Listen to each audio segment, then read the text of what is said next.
کے رسول کی طرف سے مشرکوں سے جن سے تم نے عہد کر رکھا تھا بیزاری اور جنگ کی تیاری ہے۔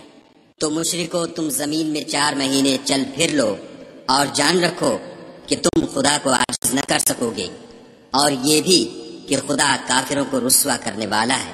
اور حج اکبر کے دن خدا اور اس کے رسول کی طرف سے لوگوں کو آگاہ کیا جاتا ہے کہ خدا مشرکوں سے بیزار ہے اور اس کا رسول بھی ان سے دستبردار ہے۔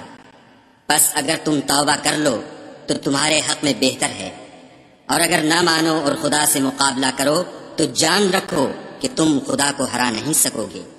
اور اے پیغمبر کافروں کو دکھ دینے والے عذاب کی خبر سنا دو۔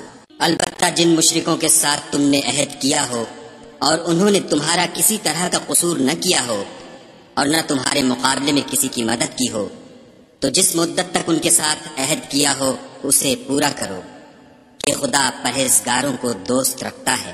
جب عزت کے مہینے گزر جائیں تو مشرکوں کو جہاں پاؤ قتل کر دو اور پکڑ لو اور گھیر لو، اور ہر گھات کی جگہ ان کی طاق میں بیٹھے رہو۔ پھر اگر وہ توبہ کر لیں اور نماز پڑھنے اور زکوٰۃ دینے لگیں تو ان کی راہ چھوڑ دو۔